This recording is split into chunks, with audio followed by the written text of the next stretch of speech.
and welcome to another episode of More Than Dice. I'm Gonzo. I'm your Captain Mizzy. Kathy is away today. She is still resting up from her sickness that she had, and she will be back next week. So we invited Captain Mizzy to come on and talk. And that is John O. Spencer. Yeah, that's me. Hey. Also, invited is such a nice term. It's more Shanghaied. Yeah. And, all that stuff. All that jazz. But it's fun. So, yeah, Kathy is away for a bit. She should be back next week. We make no promises because, everybody heals in their own time. So, we're hoping. We hope that she's on the mend by then. And she's can come back on and hang out with us. We do love our Kathy. Yeah, we do miss our Kathy. Oh, look. Timer. Hold on one damn minute.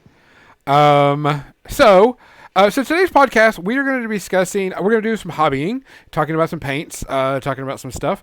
We are going to be talking about responsibilities of GMs and players.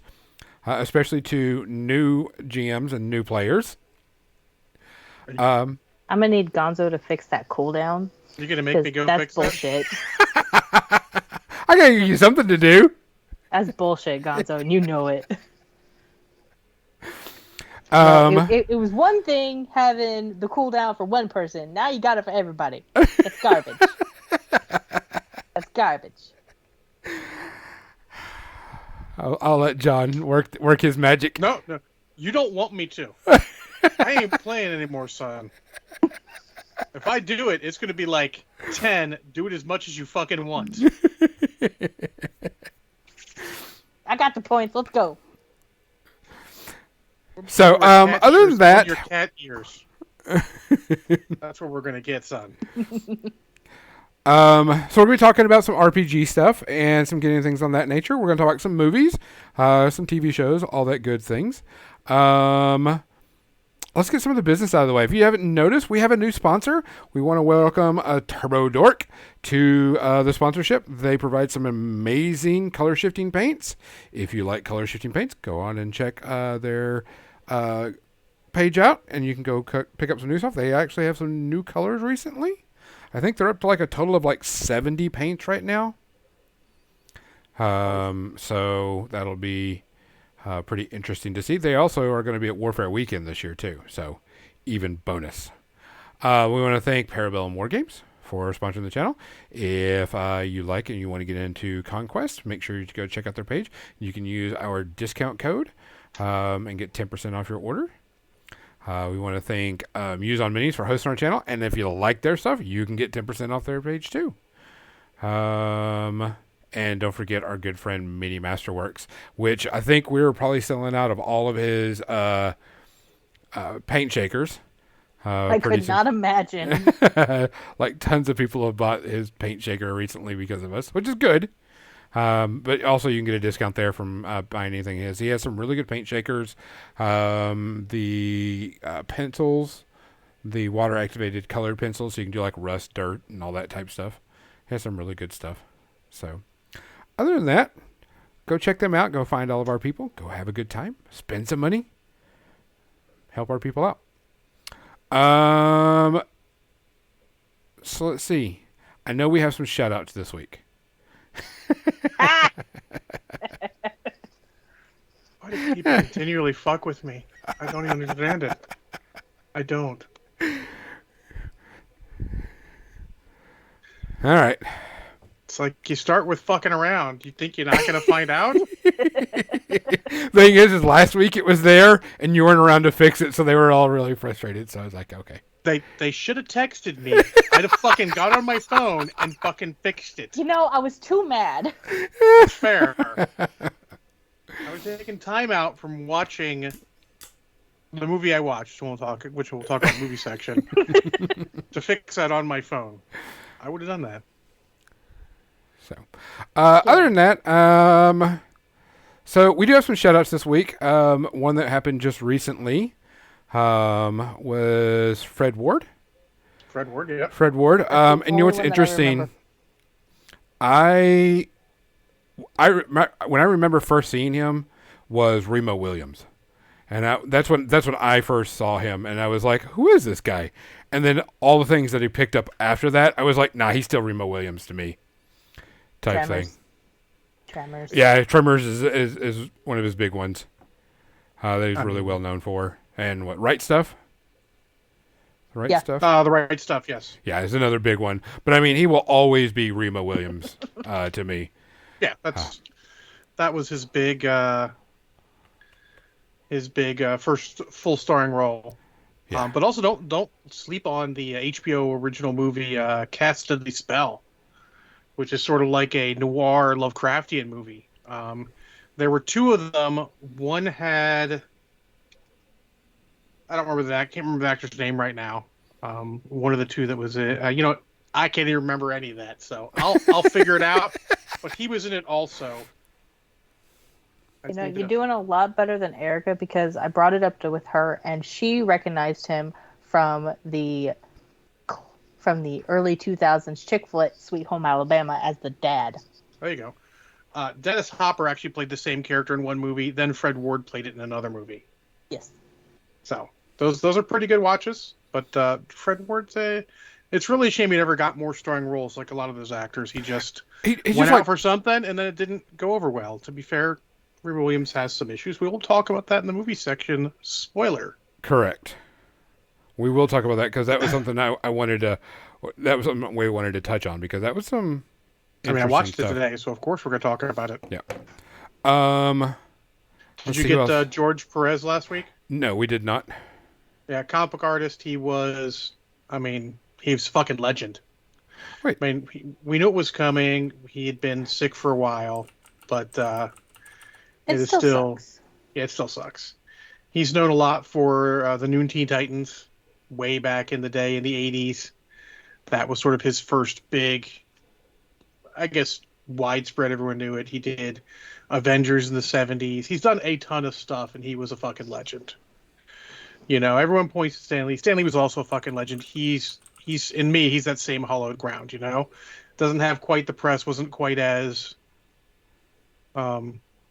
face recognition or anything as Stan Lee, but just as pivotal to comics in just a different way. Yeah, I don't think we heard about George Perez quick enough to get on the thing because I remember seeing that after and everybody was like, oh my gosh, oh my gosh, oh my gosh. Yeah, that would have been just the Friday before, and that was a busy week. Yeah. So yeah, and it's like we talked about there was other artist that passed away like a week before that, and we were talking about you've seen these persons work, you probably just don't know who they are. Yeah, there's a lot of those. Yeah. And they were like, yeah, I remember seeing that cover of that book or that episode or that issue I should say of the comic. So yeah, it was interesting. Does anybody have anybody else? Not off the top of my head, no. I know I saw other people's stuff, but I don't remember. I don't remember it either. So let's get down to some brass tacks. Missy, what are you drinking tonight? Kraken and vanilla cream soda. Oh, shit, yeah. Yeah. That's what I'm talking about. Yeah. John, what are you drinking tonight? I have a Moscow Mule because that's pretty much all I can fucking make with that's what you got. That's what I got. I could do another mule with Fireball, which was not bad at all, but why not? Why just fucking just go with the Old Faithful? Just go to the original. That's also because I didn't want to steal any of Banion's liquor. He's got some good liquor that's good for making mules, but I'll let him open it first because I'm a nice guy. Oh, okay. If it was already open, it'd be a different story. Yeah. You put it in the spot with all the alcohol. If it's already open, I'm drinking it. That's free game. If it's open, it's free game. Yeah, sometimes he puts it in a separate spot, in which case I do not touch it.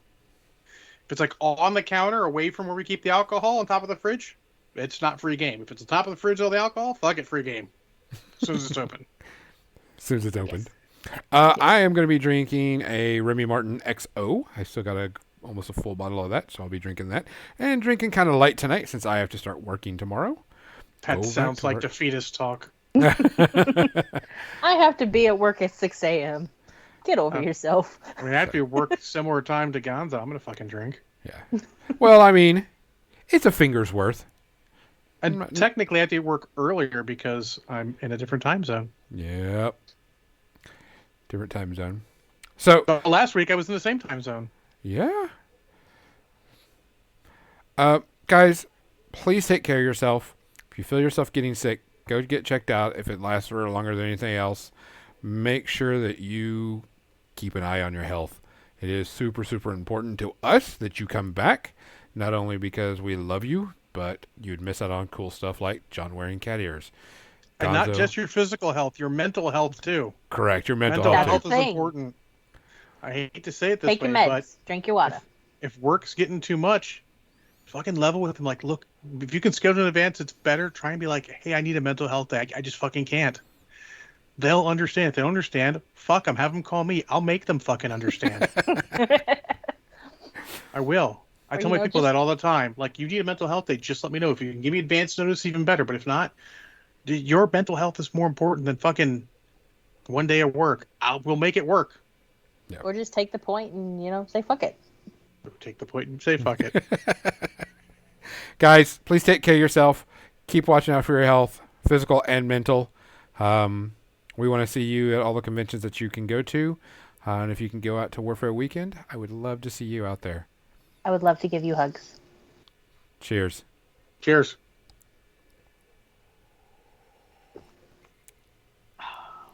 Oh, man. Yeah. Yeah. Oh, another one. All right, another one. Cheers. I mean, I'm already half a glass in, so I'm fine. It burns.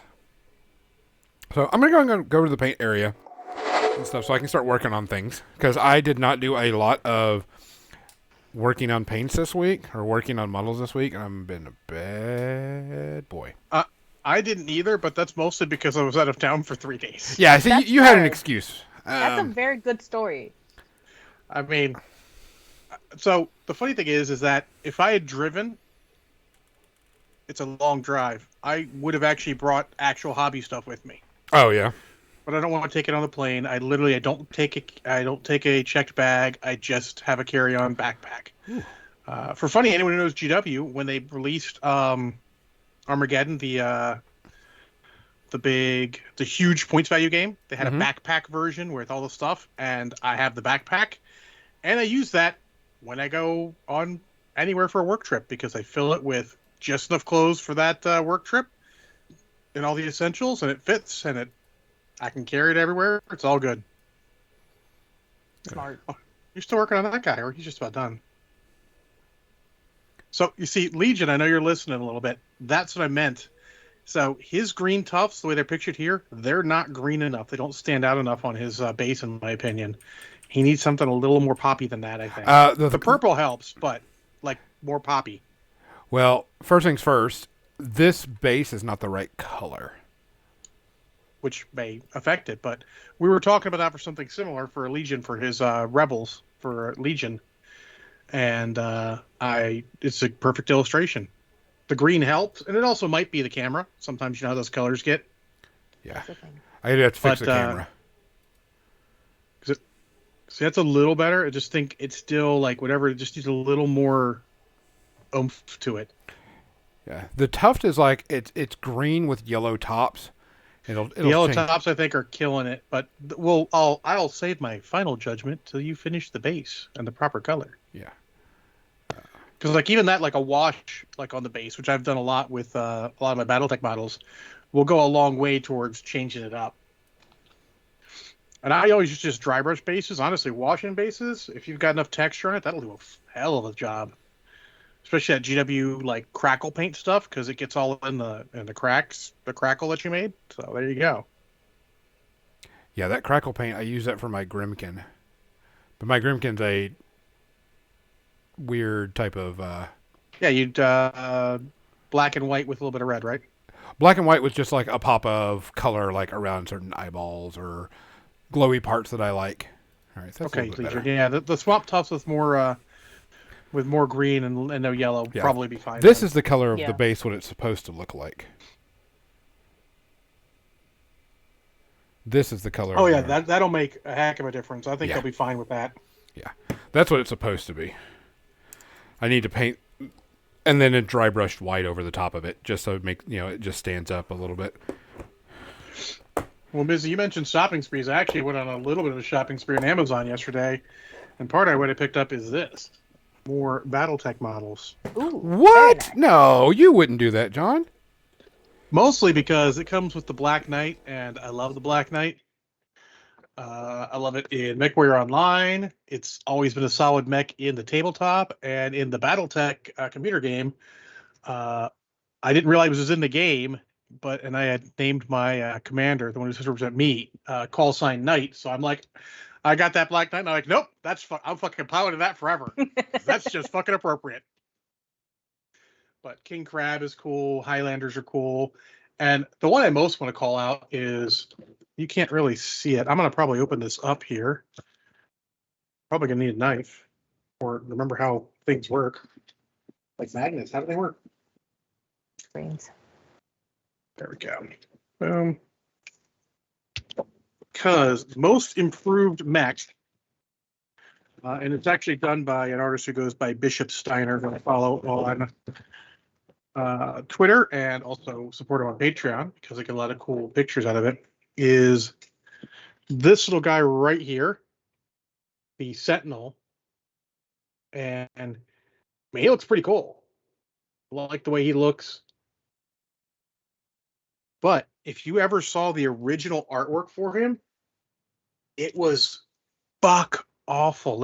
I will find you guys. I'll post it in chat because I want to show you what a little artwork change can do for a mech. It is crazy.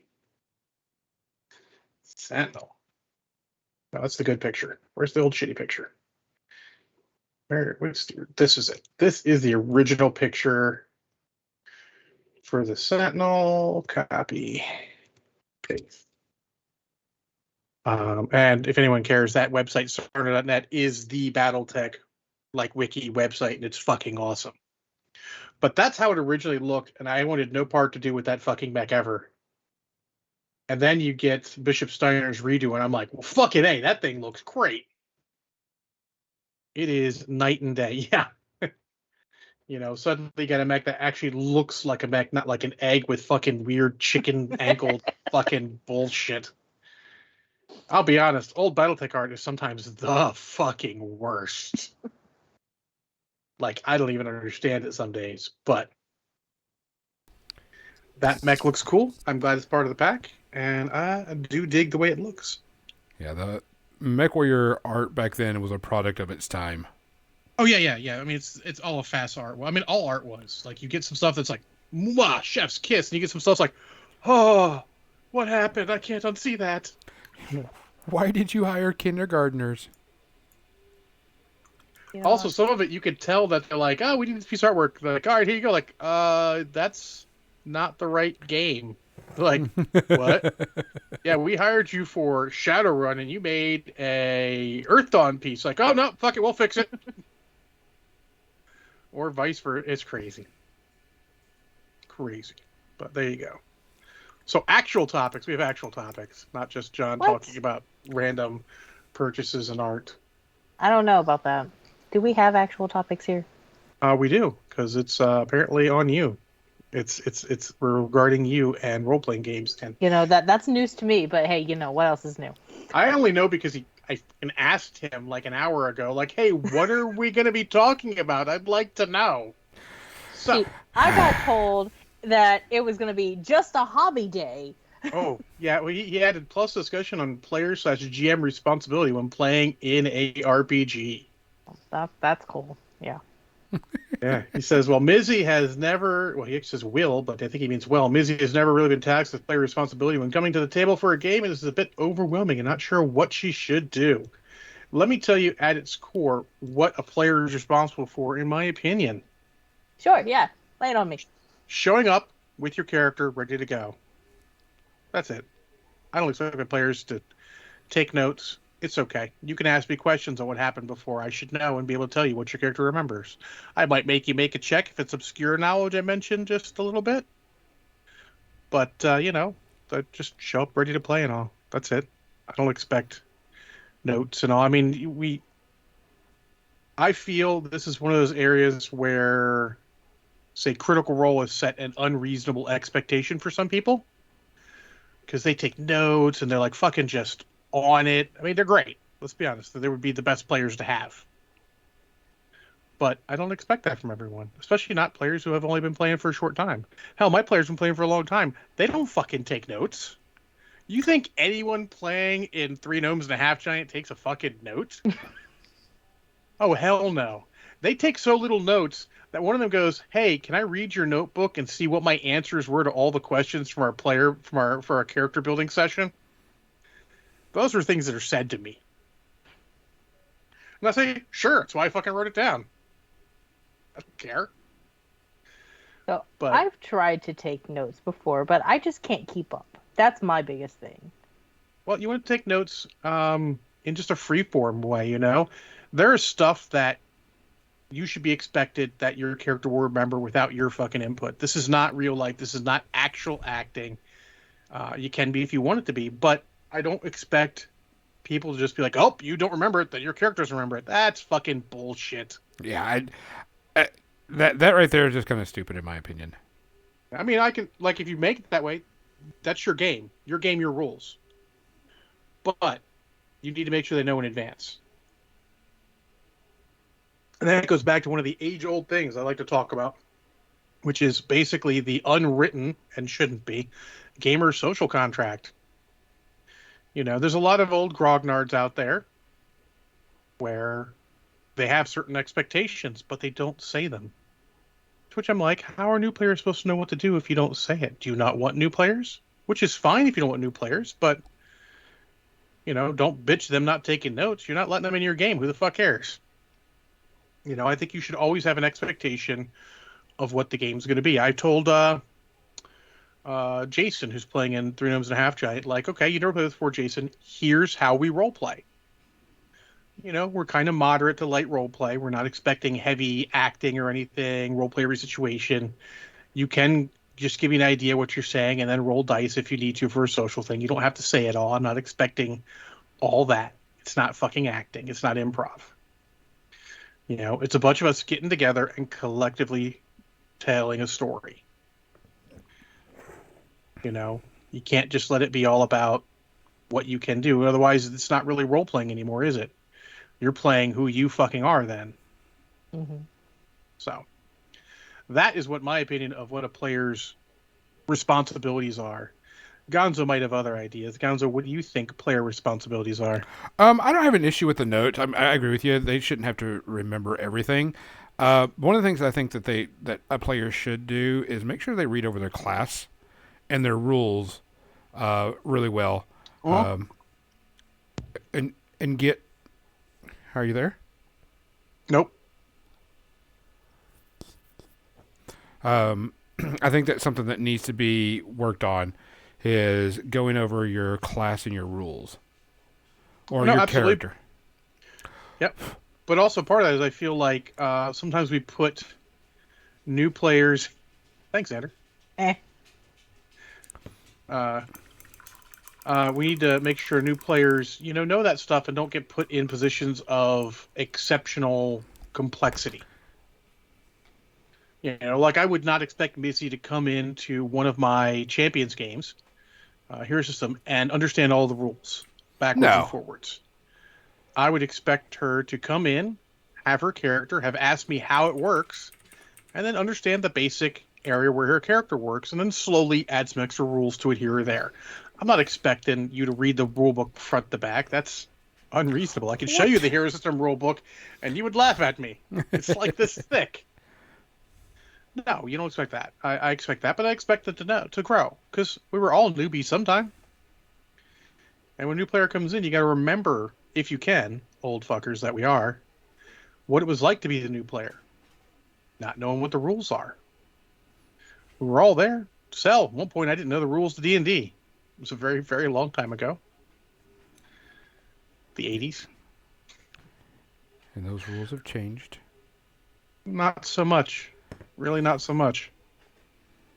They've changed a lot less than many games have. TJ, lay down, buddy. which is good. You don't want it to be. You don't need to necessarily reinvent the wheel. You don't need to innovate everything. But so now GM responsibility. Actually, no. Let's do this before I get that. Mizzy, what do you think the players' responsibilities are when you come to the table?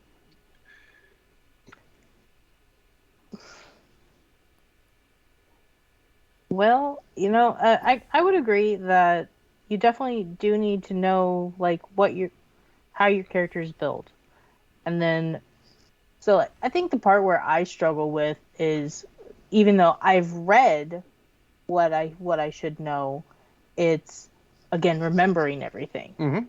And so I think that maybe if I had like a little cheat sheet or something that I could help myself remember those things, but it's figuring out how to formulate that cheat sheet. You know what I mean? Well, absolutely. Actually, I would say that's a great idea. Is having a little cheat sheet for stuff. I remember when I first started, I wrote down sort of all the basic things. Like, okay, on a combat turn, I do X, Y, Z, and everything. I would just write it down, and for a while there, I did formulaic stuff. Okay, I don't know how normal D&D is. I'll do fourth edition, last one. I go for, I do my move action, I do my minor action, I do my standard action. Boom, boom, boom. Very easy formulaic. You know what you can do. And then you sort of put down a note like, okay, minor actions are all these things. Cool, I could do any of those things. Move actions are obviously move at all these things. Cool, I can do those things. It helps a lot. Mm-hmm. One of the good points about even a complicated system like the hero system is actions are listed as either they take a half phase or a full phase. So you can literally look at a list, go like, okay, look at all these half phase actions. So I can do that and something else. And they may have little notes like if you do this, it ends your action. Okay, I have to do that second. So I have to move and do that. It little things like that make all the difference. And honestly, I find a lot of the character sheets nowadays are very minimalistic. They don't necessarily list all that stuff. While all the hero system ones they're done from a program generally, because I mean, why would you not use a program if it's available? Mm-hmm. And it lists like literally, if I hand you a character sheet, it'll say, "Oh, cool. Here's all the basic maneuvers, and then here's all the maneuvers I may have bought, so I know what I can do." So you can make sure that. And people like I have got people take the character sheets and just be like, write down stuff. Okay, my total defense is this. This is this. I've done it for some in the past. I always went and I made character sheets for my players for that game because it's a little more complicated. Having the GM write down all the stuff or make sure the character sheet has the right stuff is helpful. That's part of GM responsibility, which is part of this, is making sure you're ready to go. I will say as you become a veteran player, your responsibilities might add on if you choose. Mm-hmm. It's never you have to. It's more of if you choose and you're a veteran, responsibilities can include helping the newer players when their turn comes about. Because you know what they can do probably as well as they can. Like, imagine playing with any of the guys in Critical Role. They probably know your D&D character as well as you do for the most part. Like, yeah, you can do this, this, and this. Like, that would be super helpful for a new player. They would be great to play with because they'd be like, here's some ideas of what you can do. The hardest part about that is to not table general. Because table general is a motherfucker. I understand it. I have that problem sometimes. That's why I don't play certain board games. Looking at you, so we're Dungeon Explorer. Fun game, but someone's going to table general because there is like pandemic. Yeah. There is generally a right way to do your turn. And at that point, why are we playing multiple players if you're just going to play my turn? I can go off to something else, and you're going to be just as happy playing all the players. Yeah. So, is what it is there. But then, if you're playing all the players, then like, what's the point? I would chalk it up to, I don't want to say bad game design, but kind of bad game design. So I like things where there are multiple win conditions. Everyone might have their own win condition, but that's a board game thing. Role-playing game, the only win condition is having fun. So while there's a little bit of opportunity for table generaling, you can usually keep it under control. GM can sort of throttle that back. Hell, as a player, you can even tell them like, hey, just tell me the kinds of things I do. You don't need to tell me what I can do exactly. Now, sometimes you might ask, like, we're in a bad space. Um, if the GM allows, you can be like, hey, player who's a lot better tactically than me, my character should be good at tactics. Can you help me? Mm-hmm. That's another great idea. If someone's role playing something that's out of character for them, like as someone who's not tactically minded and they're playing a character who should be good at tactics, have one of your players who's good tactically help them out. You know, you could help them out, but sometimes you want to take some of that and put it on other people because you can't just take it all on yourself. The temptation is there as a GM to take it all on yourself, but you can't always do that. You got to let your players take a little bit off your plate so you can run a better game. Gonzo, you're super quiet. You should talk. I was gonna say that I remember, just starting out in D&D, and I was like, "Oh, well, you didn't remember that, so you lose, you die, blah blah blah." And I'm like, my character would know, and type thing, and there's got to be some leeway. Like I said, a player should try to learn what their character can do, Hmm? but the GM and other people shouldn't be playing their character. If that makes sense. Yes, that's a perfect example. Yeah. And if you forget something, and I did this in one of the games recently, do not hesitate to go, oh shit, I totally would use this ability. I didn't realize it was for this. Well, cool. Let's rewind, maybe even re-roll everything and see how it works then. Yeah. But you have to ask that. If you're going to passive aggressive me like, oh, I had this ability I could have used, I'm not going to say just go ahead and use it. I'm going to make you ask, do you want to use it? Right, and that's fair for sure. Because I don't, some people want to take their mistakes and learn from them. Mm-hmm. Not my position to take them away. People are like that in board games and miniature games and role-playing games. Sometimes you want to, but don't hesitate. If it's a huge thing, like, oh, I totally forgot this ability. Like, sure, we can work it in. Remember, collaborative storytelling. It's not me versus you. It's I start the framework of the story, and you guys are there to help me get it to the end. Obviously, I prefer it to be a good story where the heroes win at the end. Doesn't always Not happen. all heroes win. Not all heroes win. And sometimes the fun is finding, what the heroes do when they lose. So. They make But new yeah, characters and name them Junior. We named the dog Indiana. So you mentioned like somebody being a table general and everything. At what point does a player just bring it up with the GM or even the rest of the group that they might have a problem with it? As soon as you have a problem with it. Like, I would, if it's in the middle of combat, I go, can we pause for a second? Let's talk about this. You're table generaling. Well, I appreciate the fact that you want to win and all that. I don't want to keep doing it this way. Can you stop? We're all adults.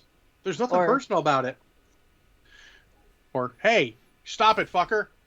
That's a little harsher. But, again, if you've got close enough friends, they're not taking it. I mean, it's a role-playing game. If you take something someone says like that personally, you have the problem, not them. Mm-hmm.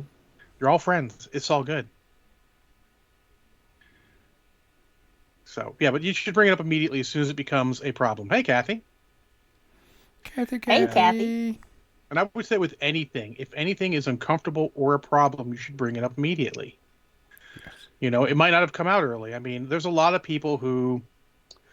Big thing on Twitter is old role-playing people who are like, I can't believe these kids and their safe spaces and shit. All right, dude, shut the fuck up. If, let's say, for example, rape is something that someone isn't comfortable with in a game, and maybe it comes up happenstantially, maybe it's in a written module, maybe it's just the GM's not thinking about it. If you're uncomfortable with it, you should bring it up immediately, or if you feel like you can get away, you can handle it to the end of the session, bring it up to the session with the GM, so that way you don't have that stuff. Because let's be honest, there are things that don't need to ever be in role-playing games. And you need to step up if it's uncomfortable. Because, let's be honest, you put guys around the table, we're going to be guys. Like, I hate to say it, us older guys, casual joking sexism is a thing that happens sometimes. It's not okay, but we're not even thinking about it, because we would never mean that or say it to someone in real life. But we're not thinking sometimes when there is a young lady at the table and like, oh fuck, that was inappropriate. Perfect example. This is a great story of my buddy Todd, who is a good dude but says a lot of stupid fucking things. We are playing Legend of the Five Rings, which is feudal Japanese flavored. Great game. And and Norin's running it, and Norin is black. This is relevant.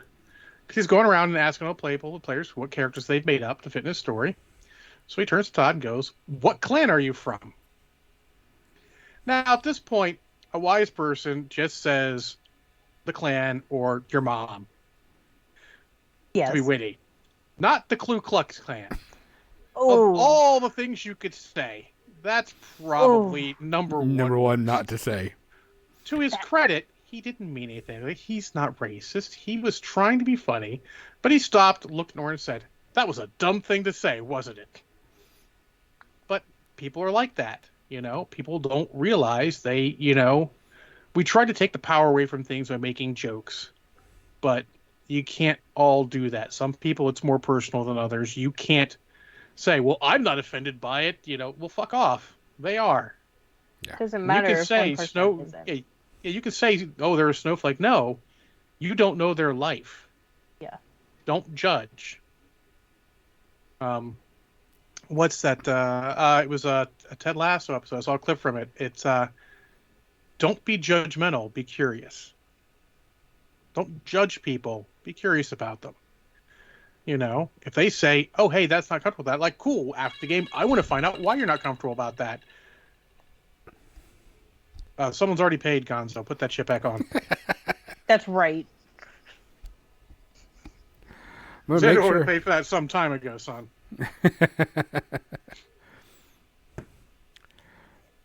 But yeah, so keep that in mind. You don't. No, sometimes people don't mean anything about it. Try to take it personally, but bring it up, because if you're not comfortable with it, it shouldn't be in the game. No matter what. Remember, the idiots online aren't playing your fucking game. Correct. They're not sitting at a table with you. And most of them, even with all their bluster, would not say that shit to you. Yeah. There's a Because they're difference good between people at heart. between friends giving each other shit and someone new coming in and then giving them shit. Mm-hmm. Prime example, the Minority Report guys. They're an all-black guy, crew. And they jokingly, will come up to me. It's like, hey, there's Gonzo, our token white guy. And, and it's a joke because I know them and I know what they mean and so on and so forth. And I'm not offended by it. But if someone else were to make that type of thing, it might be a whole different thing, which I wouldn't have said anything anyway. It's not that big of a deal to me. But jokes between friends and someone's new there, you got to be careful. Yeah. Yeah. I mean, there are jokes people will say to me that I'll let them get away with that some people like. You don't say that to somebody. But rather than don't be offended, just say like, hey, dude, I'm not comfortable with that joke. They'll understand. Yeah. Again, we're all adults. None of it is personal. We shouldn't, and this is in life, Like, if it's personal, then either they fucked up or you fucked up. You just got to figure out which one it is. Yeah. Random person on the street calls me an asshole. I don't fucking care what that person says. Nope. Gonzo calls me an asshole. I'm like, yeah, and? My mom calls me an asshole. I go, oh, what did I do wrong? You got to take it first and understand it, But in gaming, we cannot be afraid to express how we feel about things. Mm-hmm. So I found a while ago, people really dislike having their agency taken away from them. Mind control in role-playing games is a really, really fucking difficult thing. So I tend to try and keep it light, only usable when it's, only used when it's totally required or appropriate. And in one of the Sewer Bear episodes, after Sewer Bear bites the head off the demon, Cree asks me, is my character possessed by the demon now? Which I would normally not do because it takes away her agency. Mm-hmm. But at that point, I was like, well, fuck yeah, you are, since you asked. So that's the sort of thing you know. You can see that stuff coming. Like, hey, I want to do this thing. I did a thing with Norrin back in the day where I'm like, all right, your character is going to be a traitor, and he's going to capture somebody for the bad guy. And he was like, I'm like, are you comfortable with that? He's like, hell yeah, I'm comfortable with that. If he wasn't, I would have ditched that entire plot line and done something else. Mm-hmm. Or done it with somebody, or done with somebody else, and he wouldn't have said a thing about it because that's what you do. But it's collaborative. The biggest thing people forget is collaborative. I've heard too many, this is my table, we play by my rules. Well, to a point, yes. But when it comes to storytelling, you've got to be a little flexible. You've got to let the players have their agency. You got to let the players affect the story. Because if you're just telling a story and what the players do don't really matter aside from rolling dice, fucking write a book instead. What the players do has to matter in it, and you have to and since you have to have them to do that, you got to take into account what they do and don't want to see in a game, and you've got to work with that. There's I'll be honest, I feel like nowadays we're in such a hurry to get into a game that we forget all the basic stuff we should be covering. The elevator pitch. Hey, this game's going to be an XYZ. Cool. Hey, here's the, style of the game.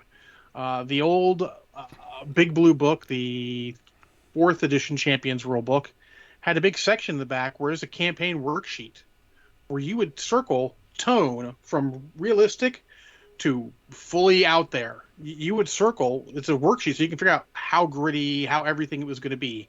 Is it going to be episodic? Is it going to be serial? What are you going to do? It's got a whole worksheet for that. It helps a lot. Like, putting it down on paper, getting it out there so you can go, all right, players, here's the sheet I wrote up. This is what I feel like. Here's the synopsis of what we're going to be doing on a basic level. Here's my idea for how realistic and gritty and all that shit we're going to be. What do you guys think? Yes, a good disclaimer goes a long way. Yeah. Mm-hmm. Because players are coming going like, okay, we're going to be super gritty and realistic. My characters may die. I will make a character appropriate for that circumstance.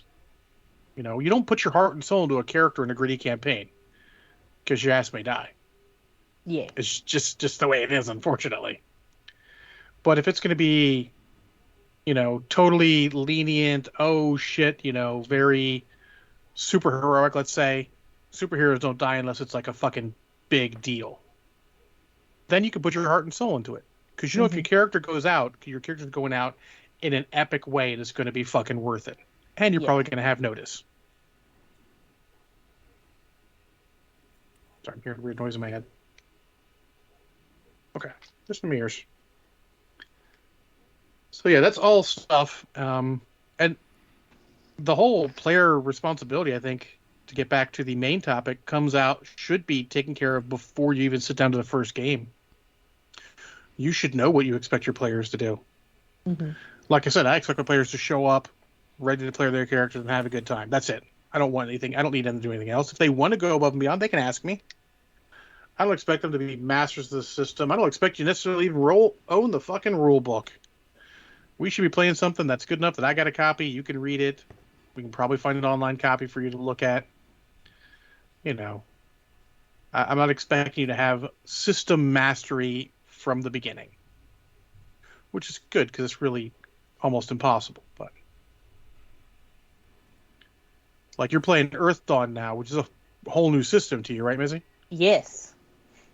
I would not expect you coming to Earth Dawn to have system mastering. I would expect you to maybe know the basics of what dice we're using and how we use them to conflict resolution. Mm-hmm. And I'd expect that because I probably would have gone over it with you so you know what we're doing, so you can know if you're going to like it or not. Like, people forget, that shit matters in a game. If you have a game and you don't like conflict resolution, you're not going to like the game. Because at the end of the day, all role-playing really is the conflict resolution portion of telling a story. Rather than the GM just going, what I want to happen, it's let's see what happens. Mm-hmm. And I find it super exciting because you don't know. When the players went to go free Sewer Bear from the demonic possession, did I know they were going to win? No. Did it seem likely? Sure, it seemed likely, but I don't know that. Dice are a thing, and dice are and as my buddy Petey says, dice don't care because Dice they don't don't. discriminate. Nope, they're going to do what they do, and they don't care what you want. They're just going to do whatever they want, and it's good to remember that. So it's I would expect players to come with their own dice, or at least having told me they don't have dice, so I can have dice ready for them. Mm-hmm. Um, I can't think of anything else I would expect from a player to start. Honestly, there's a lot of things they can do better. I would love if they came with a notebook just to write down little notes, because honestly, the little things you write down, I like to go over those sometimes because maybe you fixated on something that I didn't realize that I mentioned just casually because it came to mind, and that can become an important part of the campaign. Mm-hmm. You know, uh, it helped figure it out. What you can do. Because writing certain things down, you might find an area that you didn't know they were interested in. For example, I had a GM doing something, and he was looking to put potential romance in there, but I wasn't really interested in that. So he checked my notes and realized I didn't even write down the potential romantic interest at all. So he shelved it completely. I didn't find out till the end of the campaign. I'm like, oh shit, I didn't even realize, dude. So, what would you have done if they did try to push that, even though you didn't write it down? Um, well, that's sort of a thing you have to decide on the fly. Mm-hmm. When my, you know, teenage ass finally realized that he was doing a romantic thing because it wasn't on my mind, I might have gone with it. I've had some character romances in the past that might have been interesting to go with, or I might have played it off as, oh no, I would have wrote it into my background. I think actually at that point my character's background was that he actually had a princess that he was in love with, but was exiled because he was not worthy or some such shit.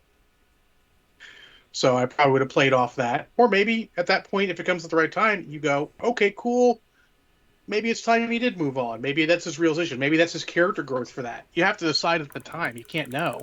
But if you're not comfortable, you can just shake it off. You can, react normally. Then after the game, go, hey, GM, I noticed it looked like you're trying to do a romance thing with me. I'm not really interested. And then they go, like, cool, I'll shelve it. Mm-hmm. Or you can go, are you interested in trying? It's really important to the story I wrote. Because you can say that as a GM. Like, I know you may not be comfortable with this, but it's really important to the story I wrote. Maybe at that point you're willing to give it a try. Because we were all, young players at one point, unsure of ourselves, not sure what we were doing, a little intimidated because everyone around you seems like they've been playing forever and always seem so confident and know what they're doing. Spoiler, they don't. They're just fucking faking it. But so, I mean, you have to take that as a thing. Any weird plot thing the GM is trying to do you have to take that at the time and figure out what you want to do. Because remember, it's about having fun. Mm-hmm. And you may get to a point where that's just having fun for yourself isn't the only thing you're looking at.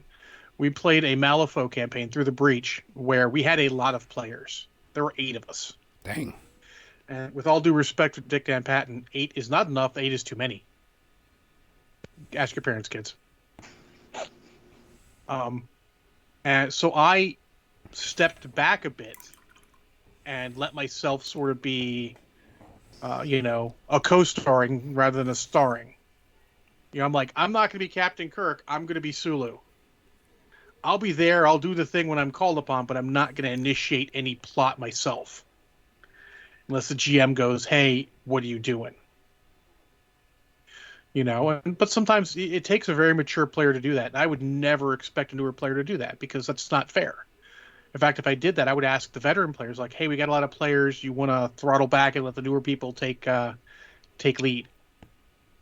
It may not be for the best of the campaign. We had a Shadowrun campaign where I'm playing a very young, arrogant, not very tactically aware physical adept So basically, I'm a kung fu fighter.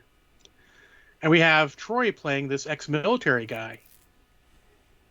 So, I'm going, cool. My character doesn't know tactics or anything. He's not going to advance any plans to fight or anything.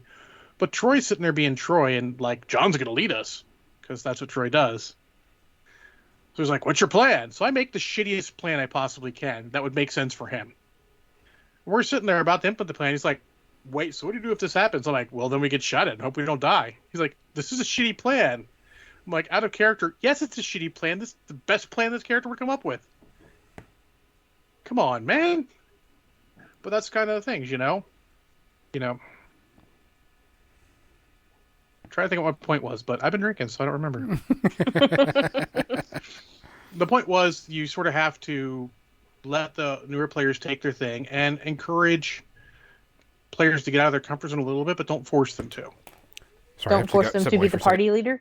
Yeah, well, so example, Troy could have went, well, hey, my character's good at tactics, but I'm not.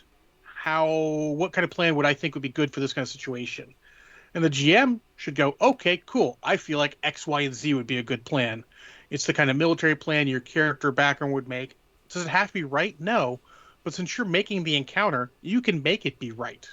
Mm-hmm.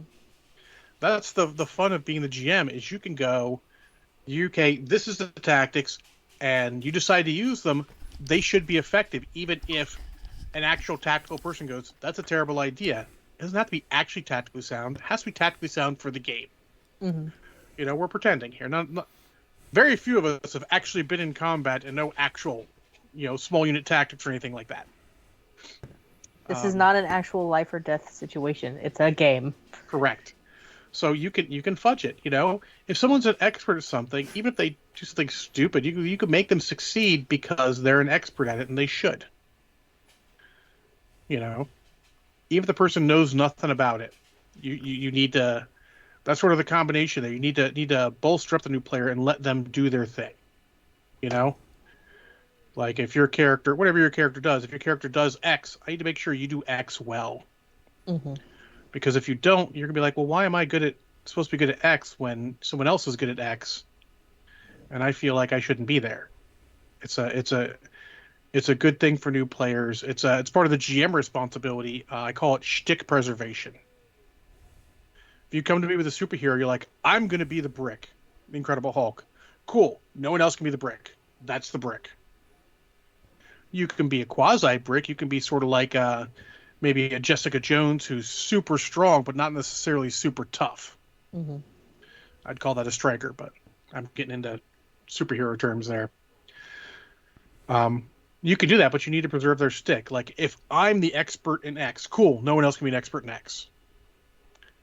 But that's, and I feel as a new player, and I don't think we'll get too many new players listening to this as far as brand new, you should come with an idea, and you should tell your GM first.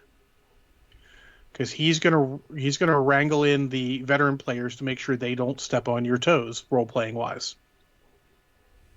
If you want to be this super cool goblin shaman, cool. I'm going to make sure no one else is playing a goblin unless it's really appropriate, and no one else is being a shaman. I want to make sure that you feel like your character shines. Mm-hmm. Because if you don't, what the hell's the point, right? Right. Because the biggest responsibility of the GM, of all this other little shit that goes on there, is making sure all the players have fun as much as possible.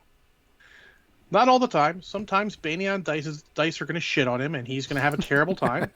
And by sometimes, I mean most of the time. It sounds like our friend Josh. Same way. Yes. But you need to do everything you can to make it not be the only thing,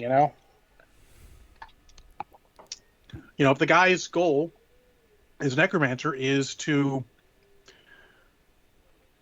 make people realize that necromancy isn't all bad and that you can take bodies where the spirit has departed and use them for manual tasks that people don't want to do, you should weave that into your campaign. That's GM responsibility. Taking the little background nuggets they have, if they give you something, and use it to keep the campaign go, to add to the campaign. That's I said fun's important, but that's also important. That's part of the fun, They feel like their efforts weren't wasted. Like, oh hell, I told the GM this little tidbit about this, and it's part of the campaign. That's super cool.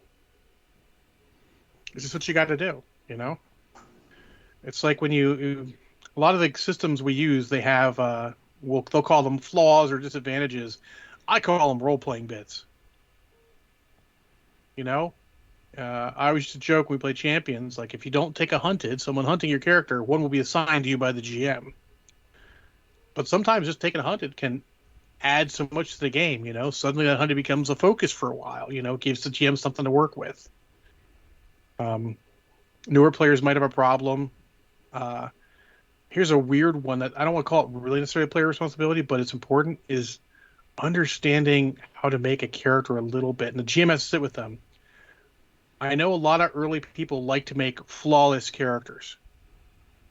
Like, I want to be Jack Reacher. I'll be honest, Jack Reacher doesn't really have any major flaws. You know? If he has a flaw, it's that he's socially abrupt, let's say. But that's not, you're not going to be challenged by that character so much. You need to give the GM something to work with. You know? Mm-hmm. What works for a TV show may not work for a game. Example, you know, Doctor Strange works great because he is arrogant AF. Like, absolutely. That's something for the GM to chew on. You can put him in situations where that becomes something interesting. So you got to play on that, you know? That a lot of the best characters that in longer standing stuff have big flaws. That was maybe my big takeaway, is that certain TV characters don't have flaws, or their flaws are so minor. You're starting to see that more and more often now, though. And it's okay for someone like Jack Reacher because he's sort of like Mad Max. It's not his story. Like, what's Mad Max's flaws? He doesn't necessarily have any, but that's okay. He's not the main character. He's the main protagonist, but it's not his story. You know, in Fury Road, it's Furiosa's story.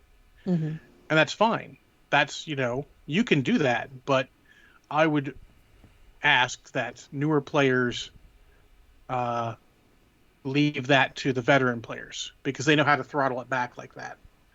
You know, I don't expect a new player to want to come into a game and be a background player. That's not fair to them. So that sort of all goes back to the expectations, though, doesn't it? Making sure I sit down and with them and make sure they know what's going to go on. So maybe not. Go ahead. So maybe not necessarily be a background character, but find a good balance. Mm-hmm. Well, technically, you should know when the spotlight's on you and when the spotlight's not on you. Mm-hmm.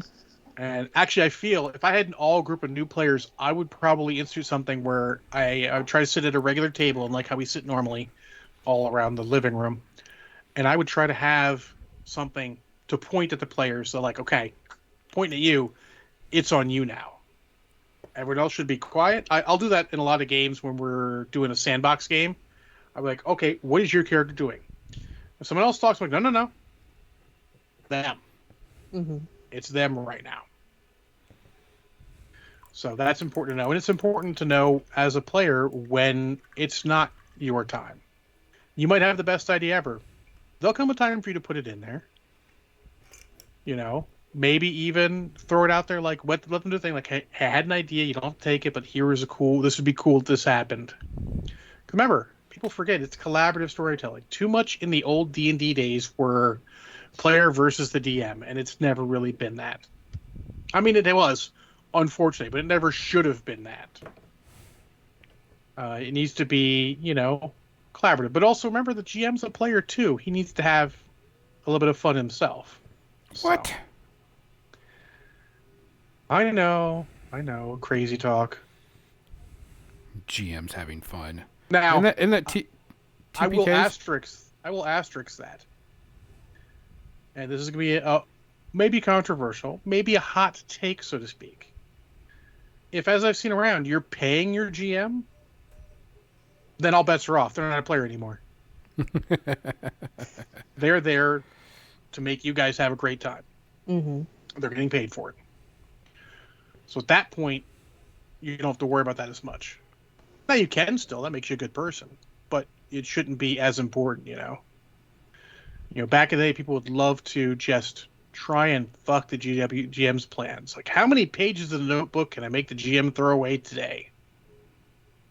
That's a recurring thing on TikTok that I see, where GMs are like, "Well, we're gonna throw all this out now." It's not just for show. It's happened. Oh yeah. Well, rip. That shit's done now. Oh, so Mo says, my buddy sent me an article about professional GM service, and we were considering it. Hey, I mean, if it works for you, it works for you. I've been tempted to try one out. One, just to see what it is, and two, so I could play. What's playing like? It seems I know. Playing is what you do when you build a character and you don't tell anybody until after you started the game. Oh. I build lots of characters. Yep. I just don't get to play them. All right. So, hopefully that was helpful to people. It was a lot of John rambling and stream of consciousness, as always. That's fine, because that was the thing is, you know, people are starting to get back together again, and of course people are doing it online, but there's a lot of new people playing now. And a lot of people get in their head that, hey, we're going to be Critical Role. Or, hey, I saw this on Critical Role. Why can't we be like this? Or, you know, I seen you play this. Why doesn't my group act like your group? So, first Because and group foremost, dynamics are different. yes. First off, those are fucking professionals. Yeah. Second off, that is an aspiration. You know, when you go into anything, do you expect to immediately be the pinnacle? When you start, you know, running for fun, do you expect to be Olympiad immediately? No, that's the fucking pinnacle. Just manage your expectations in all of life. That's going to be shaken up. This is actually really, really, really, really, really purple. Like, even, It's yeah, like a the dark purples are purple. messed up on this. Yeah, it's a much darker purple in person. Yeah. Oh, Yeah, it's a really, really cool purple, too. And it's kind of almost got a metallic sheen to it a little bit. It's my kind of purple. that's cool. I would put that on Max. So, well, that was good. I got some work done. Yeah. Got some good Movie stuff. section. I've got a lot of things to talk about, I don't have a lot of things to talk about. but a lot of little things because I watched half of many movies. Half of many movies and turned them off, or half of many movies and didn't have enough time? I mean, didn't have enough time. I'm in a hotel. I'm stuck with what they have playing on DirecTV. Little column A, little column B. No, I mean, I didn't turn anything off because I didn't like it, though. Let me start by saying I did watch part of 2 episodes of MacGyver. After, you know, I watched the first episode a couple weeks ago. Mm-hmm. I am not going to seek out any more of that show. It is terribly fucking mediocre. Mm-hmm. They should be happy they lasted the 5 or 6 seasons they did. I'm actually impressed because fucking A. By way of comparison, I saw some season 2, I think it was, of season 1, season 2 of NCIS part of. So much better. And it's so much older. I don't understand. But there you go. What should we start with? Gonzo, what do you want to start with? Let's see. Did I watch anything brand new? Not really, but I did watch a couple of new episodes. I did catch up, and I'm still watching Under the Banner of Heaven. And the only other person I know is watching is Chris Surrey, and him and I got into a very good conversation about this and about what's going on and everything. And I can't wait till the series is over so I can go read the true history behind it, and you know, separate the fact and fiction. Very, very good series. It is acted very well. Period piece is really good. You're watching it and you're like, holy crap. No, but okay. But, Okay. Yeah, that does not seems like something I would ever want to watch. Yeah, Good. but I mean, I saw it and I'm like, oh, I'll try it out, and I'm like really invested into it, because I want to see it and watch it, and I like it. I'll hold off on it, whenever I get done to give it a full rating, and it'll probably be, like, since it's based off a true story, I'm like, I will compare it to the true story once it's done, and then go, okay, yeah, they Hollywoodized up this, too much, or whatever. But so far, I'm really liking it. Acting's done really, really well. It's got good mystery behind it to find out what's going on and why things are the way it is. But like I said, I'll wait and see what the real story is behind it all. But I like it. There's a lot of good, a lot of good fun to it. A lot of good. Makes me have to watch. Best way to put it. Gotcha. Well, on Sunday when I got there, so I worked a little bit, went and got my hotel room, chilled for a bit, then went back. We worked, and then we had a meeting that ended up being a meeting and birthday party for one of the people because it was her birthday. And at her request, in one of the conference rooms in the convention center, we put up some big screens and we watched The Three Amigos. Oh my God. So I got paid to watch The Three Amigos, and there was an open bar. May affect my overall rating of the movie.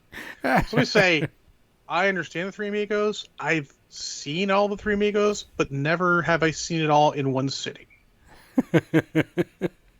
Because I'll be honest, the beginning is fucking rough. Yeah. And not super funny. No. The ending, on the other hand, is quite good and generally really fucking funny. So I would say it is totally half of a good movie. Chevy Chase playing an idiot is funny through most of it. How much did I drink to get through it? I actually only had 2 drinks because I didn't have a lot of what I wanted. He was practically sober. It's fine. Yeah, functionally sober. But so overall, I enjoyed it. But if I watched it again, I would just watch the latter half of the movie. From about the point they scare off the first group of men, then that to the end is pretty decent. But the beginning's a little not so funny. Overall, I'm going to give it 2.5 space herpes. It's fine. I don't know why people love it like they do, but if it brings you joy, cool. It's on my would not turn it off actively, but it would become background noise for the most part. Yep. Only a couple parts what I call actively good. So there you go on that. Mizzy, what you got? I didn't watch a whole lot. I think she's going to speak. Do you want to talk about Strange New Worlds now? Ooh. We can. Let's talk about that. That's the major one that I watched. There you go. So 2 episodes in. I don't know if Gonzo reviewed half of the first episode last week or not. I can't remember. I don't care. I don't care if he did. I'm going to talk about it anyways. Really liked the first episode. Hit home pretty hard. Hit home pretty hard. Apparently, Star Trek is now woke. Totally wasn't woke prior to this. See, I think it's funny that a lot of people are saying that because after watching the second episode, I'm like, this is classic Star Trek, but with like upgrades. Yes, absolutely. Yeah, this is, and it's amazing, and I love it. It's classic Star Trek with cool special effects, cool sets, cool everything, but the traditional thing of Star Trek of discovering new worlds and so on and so forth. It has one more thing that old Star Trek doesn't have, and it's not old Star Trek's fault because the old Star Trek was made correctly for what they did back in the day. Yes. It has character fucking development. Mm-hmm. In 2 episodes, you've already have a little movement of character development. And that's the thing you'd have in the old one because it was meant to be completely episodic. This is going to be quasi-episodic, which I think is the right answer for Star Trek. Like, you can have full-on serial, but I think at some point it'll always shine better in this format where they're exploring stuff, and sure, A can lead to B. Like, you're going to watch the first episode before you go to the rest. Mm-hmm. But after that, you'll have some things like, I can watch this and this. You won't be totally lost by everything if you skip around a little bit. That's the way it should be. We're not sure until I'm in 2 episodes. I like it. Anson Mount as Pike is fucking great. He is quickly becoming my favorite captain. I am sorry, Kirk. He is I am really, not really good sorry. in this. Kirk, I am not sorry. Pike is he plays a good captain. He plays someone that doesn't give a shit. He's like, I'm going to do what's right. I don't care what rules I break. And he's got a heart. Yep. Yeah. And he's still conflicted. Yes. He's got depth. That's great. Yes. Obviously, we're not going to fully review it, but I'm currently giving it 0 space herpes, which is impressive because they're in space and they're going to see lots of stuff. Same. Yeah. Yeah, I so far I really like it. It's old school Star Trek done with a better graphics, better special effects, better sets, so on and so forth. He was great in Discovery. Season 2 of Discovery is still, as of yet, my favorite because Pike fucking makes that. Yes. I like the interaction. I like what I've seen. I haven't seen all Season 3 or anything later than that yet. I do like where it's going, but he did a great job. I mean, Season 3 of Discovery got me all up in my feels, and I loved it. But I do see why 2 is your favorite. Yeah. The one There's thing other to reasons say too, about the new season or this new series is this is pretty much a prequel for the most part. It is pretty much a prequel to Star Trek. John's headset's probably died. I'm going to take off my cat ears because the lights have turned off. So give me a second. And that's what I really like about this. This is pretty much a prequel to the original Star Trek because you have younger generations from the original Star Trek. You get to see, the way they act, the way they are. I am totally digging this new one. I like this. It is a prequel to the original Star Trek series. So I'm all for it. This is amazing. I like seeing where these people are now and then knowing where they eventually end up. Correct. Oh, yeah. Like seeing their growth now is amazing to me. Mm-hmm. Knowing how badass these people are going to be, but them still having their doubts now about themselves. Cadets and such. Yeah, Yes. I'm really digging it. I think if you were to take and you have someone watch the original Star Trek and they start watching this, they're like, "This is in the future, right?" I'm like, "Nope, this is a prequel." Nope. But No, it's okay. You don't have to make stuff look old and shitty just because it's supposed to be a prequel. yeah, Technology gets better. It's okay. Yes. yeah, I like It's it. okay to give the show upgrades. Yeah, I'm thoroughly enjoying this. Yeah. I wait for each new episode. No time at all. Cool. What's next, Gonzo? Did you finish all of Moon Knight? We did finish all of Moon Knight, yes. Okay, so let's go with Moon Knight because I held off on that one because I wanted to wait till you were in on this. I finished it, and I like the character. He's got great acting, but I want more. I think it was just too limited. Early on, I said to people a lot that I'm not sure it's good, but I'm interested. So I technically think that makes it good. Yes. But it wasn't like good, comfortable good. It was like, this is interesting. I want to see where it goes. I'll be honest, the 5th episode fucking sold it. At that point, I was all in. The 6th episode was great too. But the 5th episode was the feels, just straight in the feels. It was great. Yeah. It was really good. And I think I talked with Chris Sari about this or whatever, that was the one episode that I actually had to stop and pause because there was a lot of triggering moments in there. Yeah, yeah. And I was It's I not had meant to be easy. Yeah. It's not, and I'm okay with that. There was nothing wrong. I was like, "Oh, hold on. Whoa, I got to take a breath." Hats off to Disney for they could easily fall into the formulaic bullshit. Yeah. But they didn't. They let it be its thing, and it's better for that. Yeah. And I like where it ended. There's still some interest. Obviously, there's going to be a Moon Knight season 2 because it didn't even touch on things like its third Well, personality. they said they're But not going they to do one. showed. Oh, they'll do it somewhere. I do believe that he's going to make appearances in new Marvel movies. That's for sure. I think he's likely to make it in the Midnight Sun style movie with Blade and Black Knight. I think so too. Yeah, Xander, I like that they didn't smash MCU cameos. I wish they would have maybe talked about a couple of things instead, but it could totally be its own standalone series and you wouldn't actually notice. But no, I'm going to give it 1 because the beginning was it was interesting, but a little rough at points. It So I'm was. going to give it 1 space herpy. I'll go with you on that too. There was some times it was like, man, I really wish I'd just see a lot more of Moon Knight and good fighting and combat, but it wasn't about that.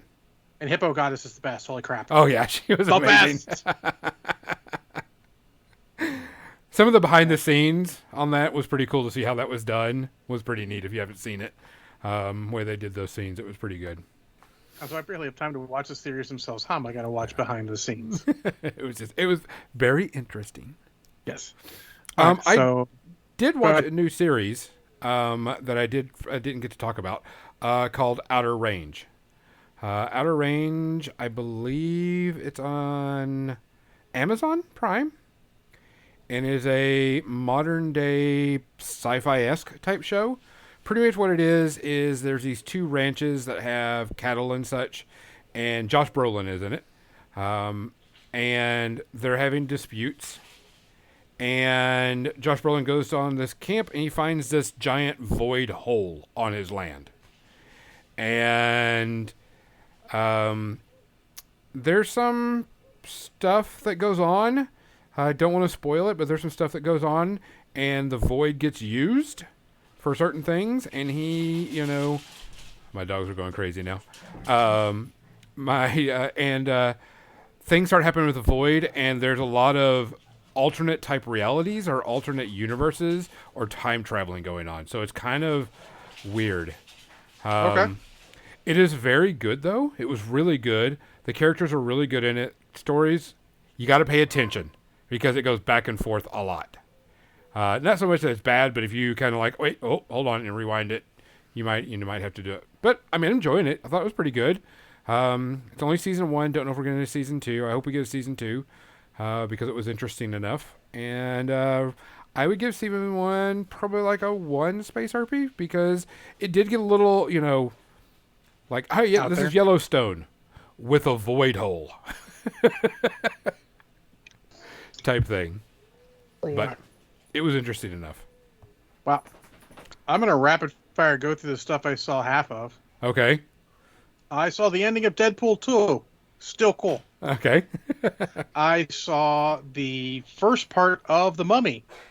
Still awesome. Made me go out and buy The Mummy when I was at the local used movie store. So I bought The Mummy Mummy Returns on DVD. I'm sorry. You mean to tell me that you didn't own it already?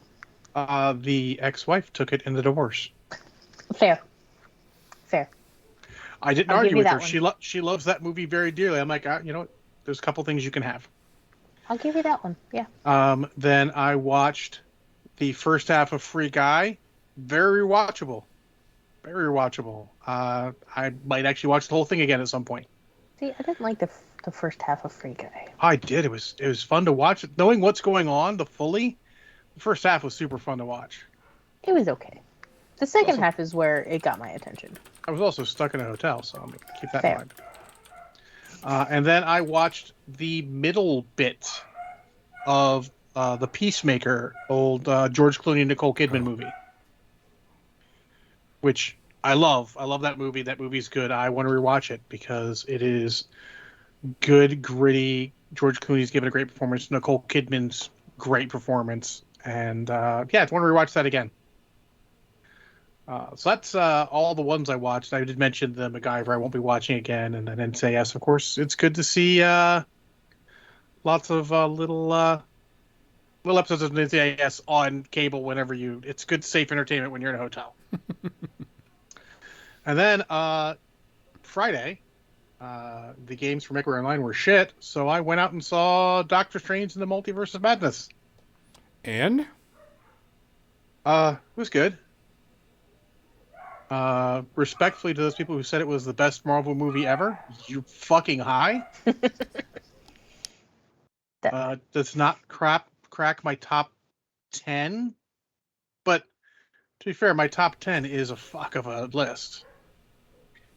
It was good. Sam Raimi, I love Sam Raimi. I think he tried to put too much of his own Evil Dead type shit in this, and many of the times he did, it took me out of the movie. Some of the things it did I thought were really cool, suspenseful, and like, this is great. But he did some things you're like, this is just fucking straight from when you did the Evil Dead, dude. Fucking throttle back. And but it's a lot. How should I put this? It's not necessarily a fully fledged story. You should watch WandaVision before you see it, or at least understand what happened to WandaVision before you see it. That is a big part of it. I feel that the story was probably solid. The direction was solid. The fucking actors carry this movie. Like Benedict Cumberbatch is fucking great. He carries it. I want to see him play Doctor Strange. I don't care how mediocre the story is. I enjoy watching any Doctor Strange. Guy who plays Wong, fucking great. Love seeing him play Wong. Elizabeth Olsen as Scarlet Witch, Wanda, is great. She puts in a great performance. All of the people who come in do a pretty great job. I have some other problems with it. I'm not sure I want to mention them because they're spoilery, but I do have some other problems. And I do like the way it ends, for the most part. I feel that if you took this story and hand it to the people who did the first movie, you would have had a better movie. I feel like Sam Raimi doesn't add anything good to the movie compared to what I think other directors could, and I feel at some points he actually detracts a little bit from the movie, which is weird because we know he can do superhero movies. He did the Spider-Man movies, the first 3, and those were all well directed. None of his craziness made it in there, but this, since they're trying to do a slight horror-y vibe, he puts his shit in there, and it's a little, like I said, it takes me out of the movie a little bit. To control a video.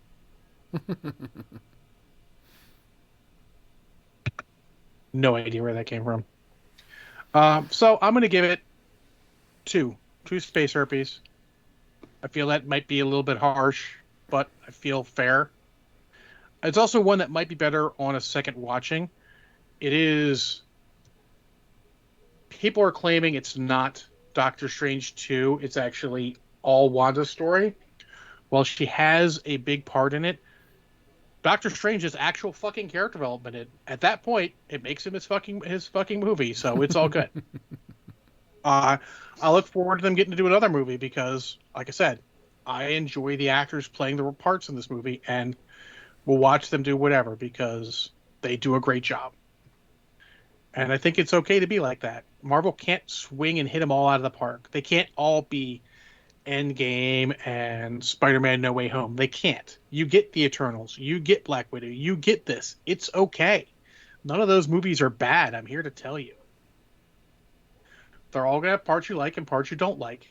And we have to use the fact that the early level of Marvel movies was unfucking sustainable. If you had told me coming out that, like, look at if you look at the core Avenger ones, Iron Man, the Incredible Hulk, Thor, Captain America, Iron Man 2, into the Avengers.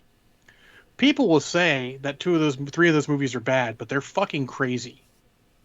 Iron Man 2 is maybe 1.5 space herpes, 2 maybe if you're really picky, but it's a good movie. The Incredible Hulk, upon rewatches, is a good movie. It's 1.5, maybe 2 on a bad day. Thor is a good movie. Then Iron Man and Captain America are 2 of the best origin movies out there. But that whole level going after that, it's unsustainable, and people were expecting it. The Legionnaires, let's not get crazy. Thor 2 is... How about this? Thor 2 is the worst Marvel movie, and I it's agree with that. still a good movie. I would still give it about 2. I don't feel like I can give it 2.5 because that's really fucking harsh. But 2. Iron Man 3, good movie. I would probably give it 2. It's got some parts I really like, some parts that are a little crazy. I mean, if the worst movie you make is a 2, on our 5-point scale, that's fucking great. DC would love some of that success. So there you go. I'll give it a 2 comfortably. I think it might change if I get ever to rewatch, and I wouldn't pay for it again in the theater. Not that the theater was super expensive. It was actually nice to get out. Me, the mom, and her 2 little kids who ended up showing up. They were a little noisy, but not so much to detract from the movie, so that's fine. But it might change, and if it does change, it would change upwards. I can't imagine it changing downwards.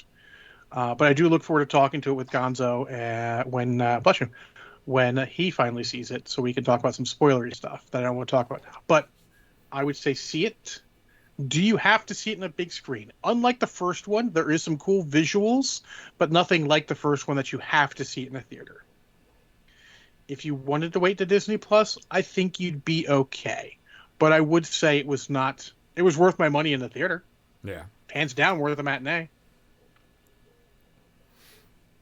There you go.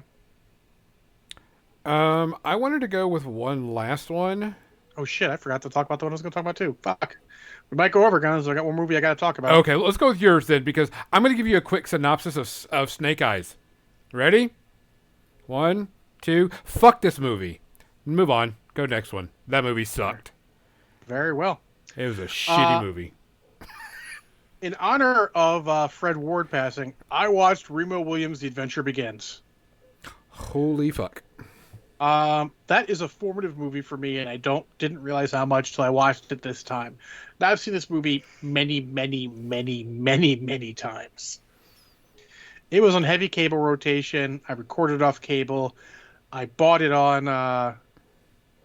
what's he talking about? Okay. He's talking about Snake Eyes. Yeah. Like, is it go time? No, he's talking about Snake Eyes most. Tells the story of the titular Remo Williams, who is a New York City cop and ex-Marine who gets recruited to an organization to, as the one guy puts it, become the 11th commandment. Thou shalt not get away with it. Because, as they say, this is a great country, but our legal system doesn't work like it should be. Too many walk the halls of power with impunity. At that point, I'm like, this is maybe a little too close politically for a movie that was made in the early 80s. Yeah. So, it's funny that, and basically the movie is, after the brief intro, is montages, which you normally see in one montage. They play out over little things with some character bits between the main characters. And the only characters you really need to know about are, there's Wilford Brimley playing the head of the organization. Yep. He's got a couple scenes. He's great, of course, Wilford Brimley. He looks really old for 50 in the movie. There's I forget the guy's name who plays McClure, his buddy who recruits him. Buddy. Ends up dying part of the way through, unfortunately. He's enjoyable to watch. There is Remo. There is Chun, the master of Shinanju, played very awkwardly by Joel Grey in Yellowface. It is... You could not do that today. No. Fuck no. No. You could not. Yeah. It is a product of its time. It's a little cringe nowadays. Yes. That whole part's a little cringe. I would like to see a remake with an actual Korean actor. I think that would be great. Yes. Because isn't there like 100 and some odd books based on Remo Williams? Oh, The Destroyer? Yeah, it's a whole book series. Yeah. And then we have Captain Janeway herself, Kate Mulgrew, playing Major Rayner, who is an army officer who's involved in the overarching plot of the movie. It's putting a little much on it, overarching, but and she's great. You can see why they chose her to be Captain Janeway, because she's got a great commanding presence when she wants to. She is mainly a damsel in distress, but she's witty when she needs to be and does not take any shit. You would believe that she is a major in the U.S. Army in the 80s, which, if you think about that, is fucking impressive for a woman.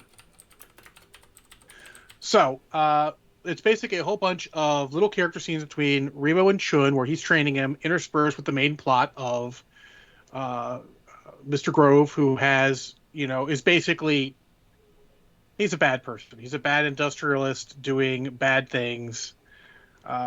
And they're trying to catch him in that so that they can deal with him in the way they do, which is assassination.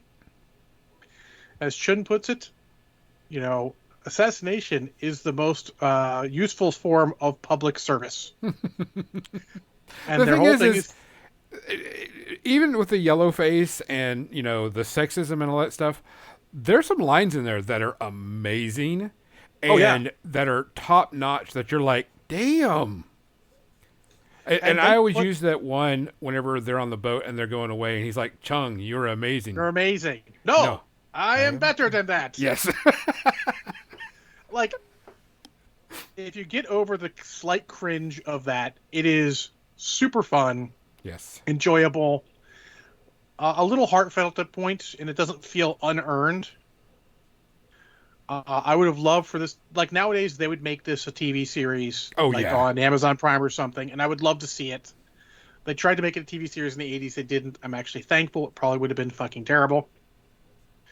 There's a pilot out there. I haven't watched it because I have standards, but I love it. I have to give it to Space Herpes because it is sexist and a little bit cringe with the yellow face, but it is a fucking great fun time. Now float. Yes.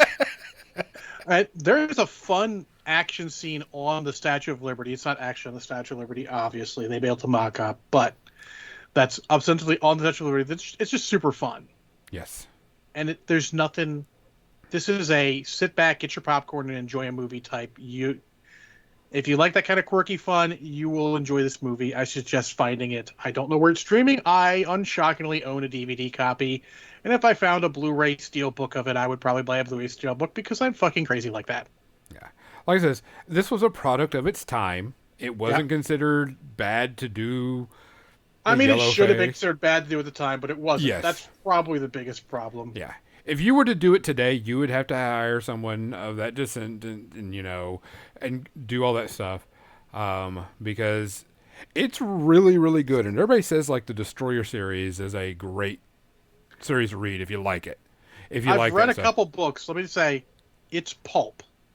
Expect pulp of its time. A little bit sexist, maybe a tiny bit tropey for all of its stuff. But super fun. I mean, I liked it. It still got some lines. I always, anytime someone says, "Hey, Gonzo, you're really awesome," I'm like, "No, I am better than that." They're like, "What?" And honestly, I enjoy the crap out of it. Would love to see a remake, an Amazon Prime series, something like that, or even a movie would be good. I might even pick up the books. I want some light fare. Yeah, I think it would do really, really good as an hour-long TV series type thing. I think it would work out really well. So. All right, well, guys, we went over a little bit. No big deal. It was something that was needed, especially for such a good movie and remembering a good actor. Guys, we will be sending you off to V. She's going to be doing some music. Give her some love. If you haven't followed her, make sure you follow her. Please take care of yourself. Please, please, please look after not only your physical, but your mental health. If you need someone to talk to, automatically you know who you can go to. Everybody can reach out to anybody. Want someone to paint with you? John, he does a hobby streak every night. I've actually given some thought to making a small Discord, not a big one, just so I can get on Hobby Streak and chat with people while they're painting. We get a time together. Yeah. If you think that's a good idea, hit us up on Facebook, send us a message or something. Let us know you think it's a good idea so we can see. I had a blast whenever Banyan and I did it that one night before Adepticon, and I was like, This was really good. So, please take care of yourself. Please wash your hands. Wear your mask if you're still out there. And we hope to see you soon. For More Than Dice, I'm Gonzo. I'm John. I'm Izzy. Good night. No matter how much you beg, unfortunately, I don't think Missy will be back next week. I think it's going to be Kathy. I think so too. I would like for it to be Kathy.